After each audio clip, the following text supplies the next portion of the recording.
You have to tell that whole story. And once you start to tell that story, then your self-concept changes. That's right. That's right. And you see this, we know this. I mean, this is why they ban our history.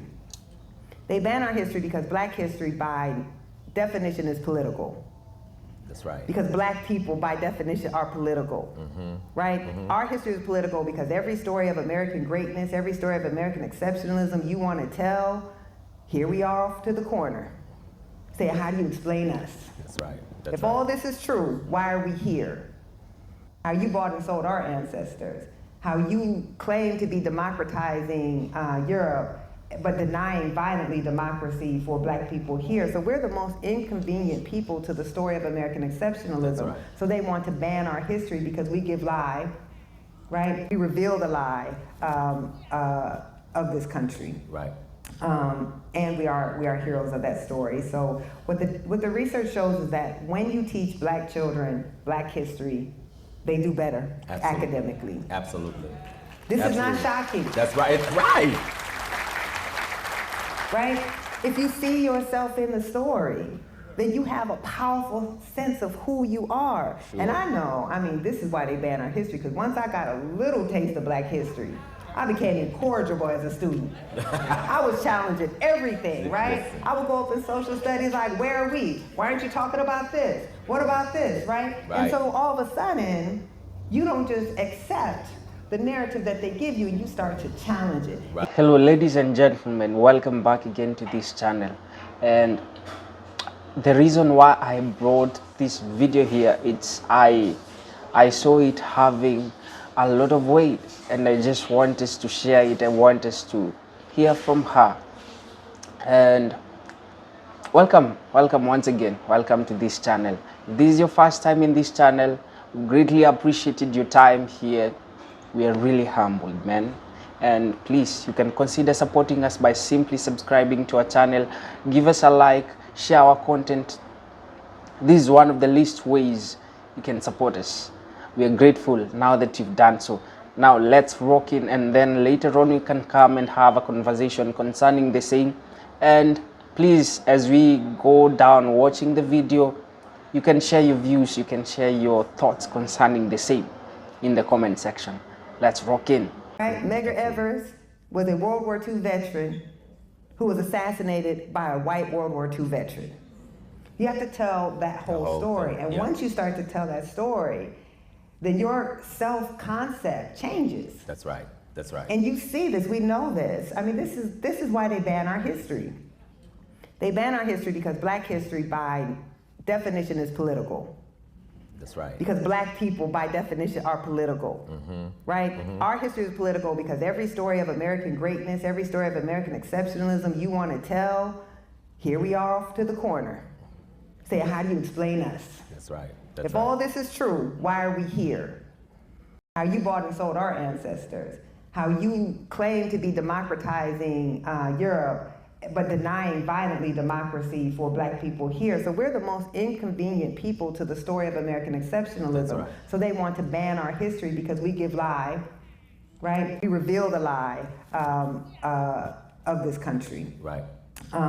And we are heroes of that story. So what the research shows is that when you teach black children black history, they do better academically. Absolutely. This is not shocking. That's right. It's right. Right? If you see yourself in the story, then you have a powerful sense of who you are. Sure. And I know, I mean, this is why they ban our history, because once I got a little taste of black history, I became incorrigible as a student. I was challenging everything, right? I would go up in social studies like, where are we? Why aren't you talking about this? What about this, right? And so all of a sudden, you don't just accept the narrative that they give you, and you start to challenge it. And you start to have an understanding. So I, because of this class I took at 15 years old with a black educator named Mr. Ray Dow, where he introduced me to Before the Mayflower by Lerone Bennett, and the year 1619, I became the child who would go on to create 1619 Project. Wow. If I don't get that class,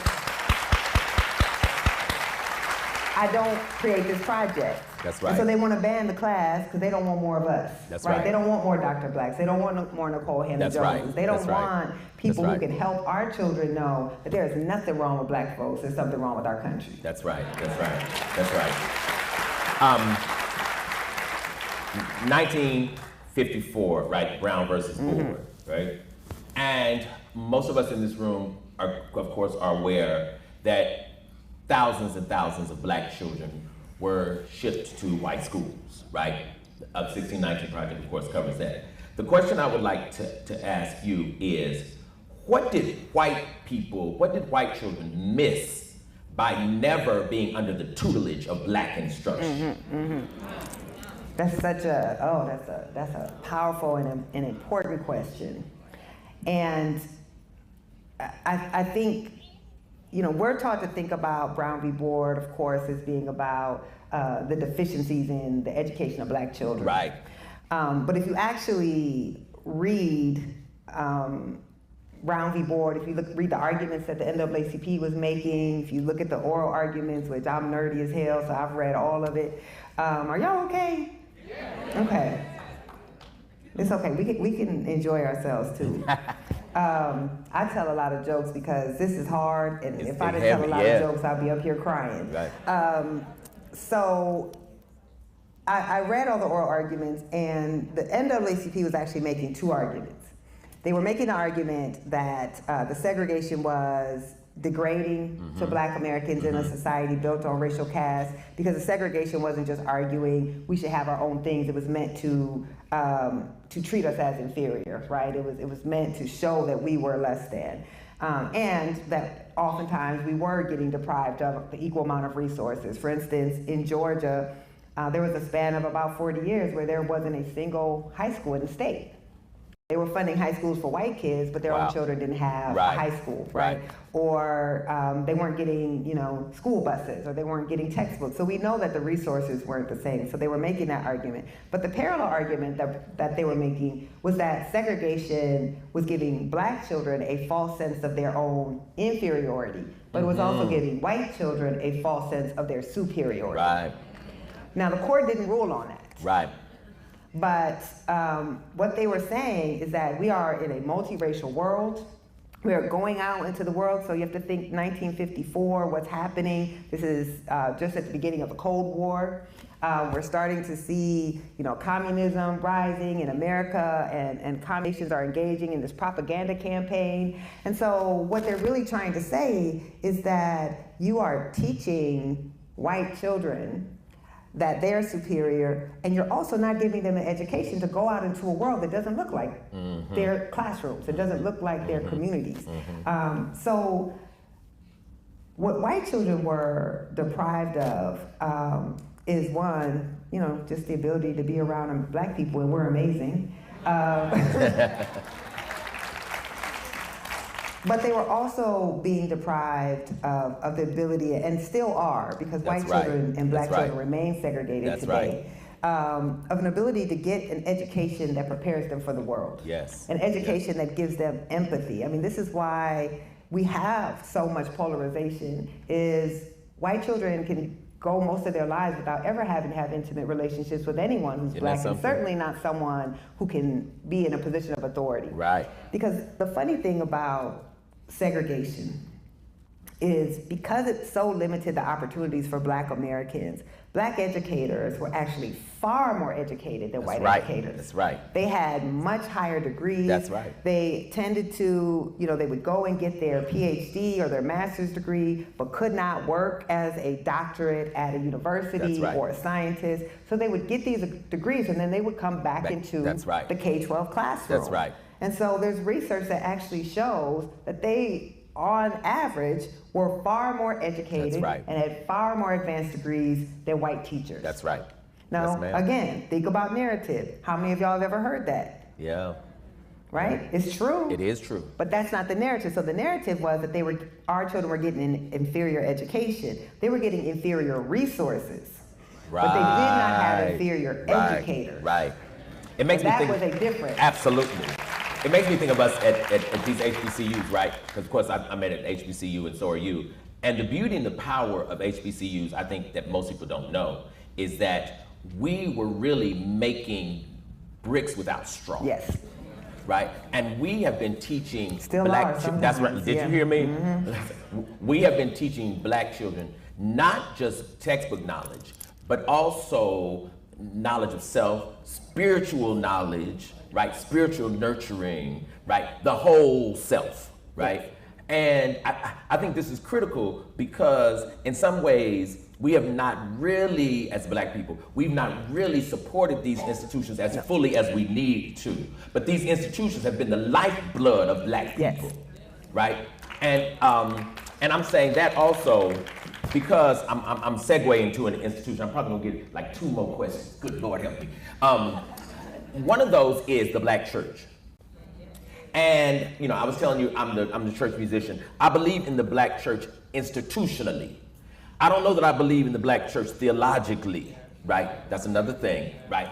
But the question I want to ask you is, if you had your way, as the brilliant author of this text, if you had your way, what would you do with the black church?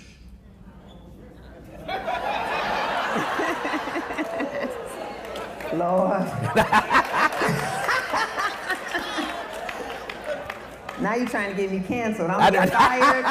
You're gonna get fired, right? And I'm gonna get canceled on the same day. On my day off, Saturday. Come on, man. You know, so one, I would really suggest that folks read the essay in the book called Church by Anthea Butler. I loved it. I am not a theologian. In fact, when I occasionally get invited to give a talk at a church, I get worried that I'm gonna burst into flames when I'm in there. I'm not a religious person myself. I think that if we look historically at the role of the black church, the black church was always, even from the time of slavery, a place of political organizing, of liberation organizing. Because the black church was really the only place that black people could gather and not be under white supervision. Right. And so they really were founded as these radical places that were not just about telling black folks to get their reward when they die. Right, but believing that the God of, that led the Israelites out of slavery also believed that they should not be enslaved. That's right. And that they had a right. Hey, welcome back again. You know, when I hear this sister speak, I feel deep truth rising inside me, one that's often ignored or pushed to the margins by the enemy. She's absolutely right. Black history is political because the very existence of the black challenges the myth that America tells about itself. The black people are the mirror America doesn't want to look into, the inconvenient truth to its narrative of freedom and equality. You know, when you start to tell the full truth about people like Medgar Evers, how he fought fascism abroad and faced racism and death at home, you begin to see just how twisted and selective American memory can be. They only bring forth what they want you to see and hide what they don't want you to see. And they call it history. You realize the contradiction of a nation that claims liberty while denying that liberty to the very people who helped you build it. And in this, I mean specifically the black people. So this is why they fear the history of black people, because that history doesn't just add another chapter to the American story, to rewrite the entire book. The lies they've always told, the lies they've always pushed to the eyes of many. And they only want the sanitized version, where black people are either invisible or only appear as victims. But the history of blacks is not just a trauma, it's resistance, brilliance, and creativity, and also survival.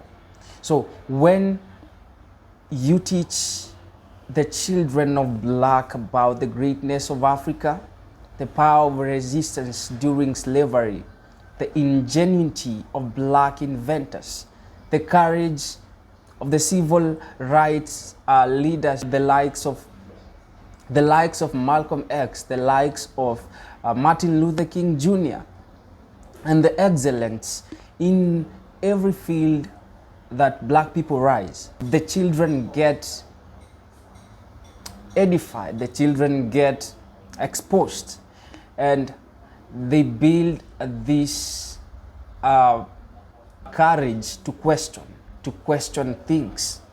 And this is what the enemy doesn't want. They don't want this to happen.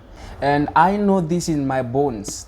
Before I studied about the American history, I didn't get to understand all this, to understand the riches of the history of black. I became alive and alert. I started to ask questions that later on I found them helpful to me in removing that veil that has been kept for the longest time. And when I say that black people are great, it's not just about to make them feel good. It's about the truth, and the truth is power. They try to erase the history of black, not just out of hatred, but out of fear. Because when you know who you are, you become dangerous to systems built on your erasure. So when you start questioning authority, you become dangerous to them. And that's why they try to find ways possible to counter this. And I think it's high time that black people need to dismantle the whitewashed narratives to demand better. That's what the sister meant when she said that she became incorrigible. That's the power of awakening. And once awakened, you cannot go back to sleep. Never. You can never go back to sleep. Let us all be clear. The black people are not just footnotes to America's story. They are the backbone. Yes, they are the backbone. Every step of the way, from the revolution to reconstruction, from the labor movement to civil rights era, black people have been pushing this country towards its highest ideals, often while being denied the very rights that they are fighting for. So black people are never simply victims. They are visionaries, they are strategists, they are builders and freedom fighters. They are all this, and they are not just survivors of injustice, they are the architects. They are the architects of justice. So yes, the full story, not for pity, not for permission, but because it's for the black people. It's time to stop asking why the history is banned and start declaring that the history is essential. Black children deserve to know. Black people, black children deserve to know they come from greatness. They come from greatness, man. They deserve to see themselves not as problems, but as power. Because when we teach black history honestly, we don't just uplift black kids. We challenge every lie that says only some people are meant to lead, create, and succeed. Yes, we challenge that. And when these lies fail, the black people all rise. I don't know how you feel about these videos, but I hope you've had nice time of learning. You've had nice time of awakening. And if this was your first time in this channel, I'm really humbled to have you here. And please, you can support us by simply subscribing, give us a like, share our content. We'll greatly appreciate. This is the gospel that we spread: humanity and justice. Remember one thing, as I always say, that we get stronger together, and divided we get weakened. So let's stay together. Let's keep on supporting each other. Let's keep on standing for each other. We are of the same origin. I'm hoping to see you in the next video. Goodbye.